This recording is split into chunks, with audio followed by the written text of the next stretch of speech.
Selamat pagi, teman-teman. Ini ada informasi yang lagi ramai diperbincangkan oleh masyarakat.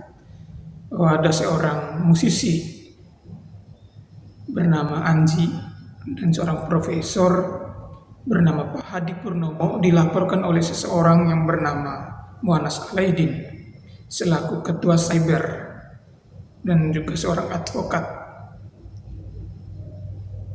Ya, jadi Pak Hadi dan Bung Anji dilaporkan dikarenakan menyebarkan berita bohong sehingga menimbulkan keresahan di masyarakat. Jadi teman-teman, untuk Pak Hadi sendiri dikenakan pasal 14 dan pasal 15 Undang-Undang Nomor 1 Tahun 1946 tentang hukum pidana.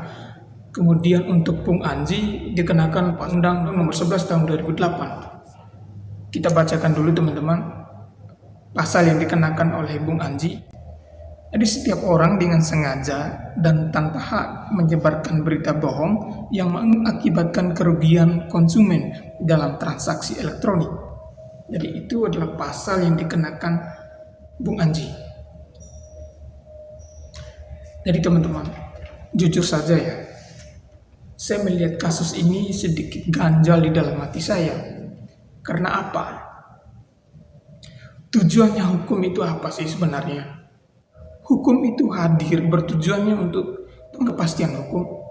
Yang kedua adalah untuk kemanfaatan hukum. Yang ketiga adalah untuk keadilan. Dan yang keempat adalah untuk ketertiban. Jadi inilah tujuan-tujuan hukum. Jujur saja, kalau saya melihat kasus ini sedikit aneh. Saya juga tidak terlalu mempermasalahkan bila mana Pak Hadi proses secara hukum, bila mana kemudian ada bukti-bukti permulaan yang cukup. Tapi di sini yang menjadi permasalahan buat saya adalah kenapa Bung Anji juga ikut dilaporkan.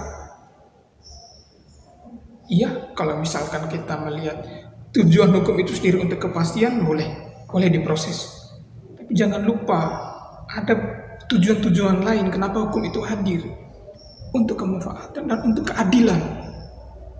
Adil nggak buat Bung Anji? Tentu tidak. Saya ingin menanyakan kepada pelapor tadi. Beliau ini kan juga seorang advokat, dalam ini seorang penegak hukum, dan juga sebagai ketua umum cyber. Saat Pak Hadi Purnomo diundang oleh salah satu stasiun TV swasta untuk mewawancarai kasus ini, saudara di mana? Dulu juga kasus yang lagi ramai yang menggemparkan Indonesia adalah kasus Sunda Empire. Nah, kasus Sunda Empire ini kan juga dihadirkan di salah satu program TV swasta yang juga kemudian menimbulkan keresahan di masyarakat. Saudara di mana? Apakah Anda kemudian tidak tahu atau tidak berinisiatif kemudian juga melaporkan program-program TV yang menghadirkan pembicara atau narasumber yang meresahkan masyarakat? Anda kemudian bisa melaporkan program-program TV yang menyiarkan berita bohong itu. Ya bisa menggunakan pasal 36 Undang-Undang Nomor 32 Tahun 2002 tentang penyiaran.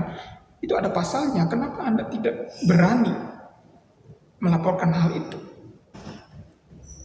Kita ini bolehlah kita berbeda pendapat. Boleh silakan. Negara itu, hukum kita itu menjamin semua orang itu bebas berpendapat, bebas melaporkan siapa saja yang bermasalah dengan hukum. Tapi tolonglah, ini kita berbicara mengenai keadilan, kemanfaatan hukum.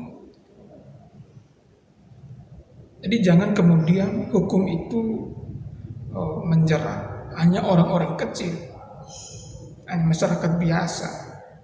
Tapi program-program televisi, perusahaan besar, kemudian Anda tidak berani melaporkan hal yang sama. Ya, kita mempertanyakan itu. Kita ini berbicara hukum. Hukum ini tidak hanya berbicara bagaimana kita memenjarakan seseorang, tapi bagaimana kita ingin melihat motif-motif tindak pidana. Bagaimana juga kita melihat unsur-unsur kemanusiaan, unsur-unsur keadilan, unsur-unsur kemanfaatan, unsur-unsur ketertiban. Kita tidak semata berbicara mengenai soal kepastian hukum. Saya kira persoalan yang lagi ramai diperbincangkan oleh masyarakat saat ini saya kira cukup. Mohon maaf jika ada salah kata ucapan, saya mohon dikoreksi. Baik, terima kasih. Selamat pagi.